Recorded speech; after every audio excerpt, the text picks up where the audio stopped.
Guys, good afternoon. Again, welcome to the Mechanical Engineering Vlog. So, ngayong hapon guys, ay isi-share ko sa inyo yung aming ginawa kahapon at saka kanina. At natapos din namin nga. Yung matagal ko na rin na plano guys talaga na magkaroon ng car wash dito sa amin. Ito guys, yung car wash na to guys, yung self-service siya guys, yung inulugan siya ng coins. Yung coins niya guys ay 10 peso, no, yung old 10 peso bill coins. Then ang pag nahulugan mo siya guys ay aandar yung ating motor or yung ating pressure washer ng 3 minutes guys. So na-try namin to kanina guys at okay naman guys, talagang malakas din yung pressure niya at sa 3 minutes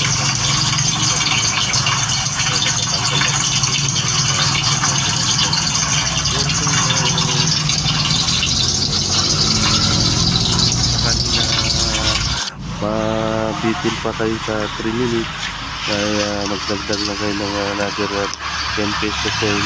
Yan ayan yun talagang sa 6 minutes na andar ng pressure washer ay sigurado nga malinis na yung motor guys, pati yung side stand yung side stand so yun na nga guys malinis guys yung car wash machine at saka ay nasa gilid katabi lang ng ating vulcanizing shop guys. So kung ito talaga especially made or para sa ating mga customer sa ating kung gusto nyo lang na malinis sa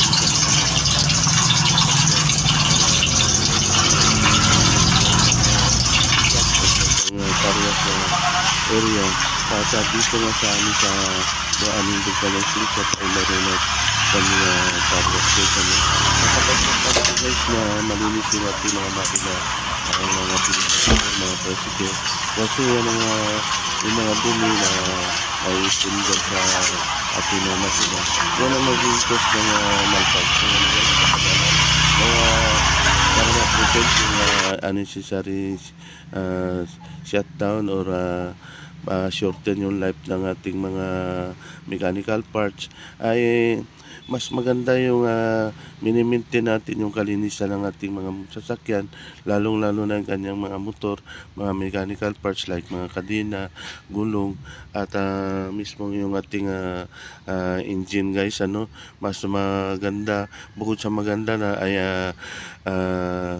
ma-prevent natin yung necessary shutdown ng ating mga motor guys dahil sa dumi kung hindi natin nalilinisan so ayan na nga guys bali ito guys ay self-service na car wash na mulugan mo nga ng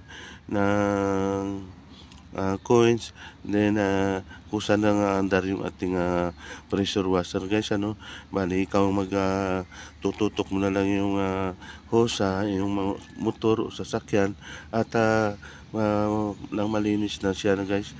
So ito guys ay ginabitan ko rin ng submeter para sa electric at saka sa kanyang water consumption para ma-monitor kung ilan nga ba ang consumption niya sa isang buwan guys.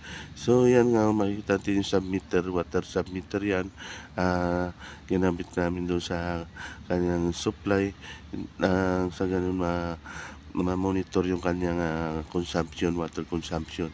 Ganon din guys yung electrical, meron din siyang sariling submeter para malaman namin kung gaano kalaki ang kanyang consumption within a certain period guys. So yan na nga guys, so yan ang pinaka coin machine niya, yung inulugan ng coins at yung katabi niya, yun na rin yung ating pressure washer.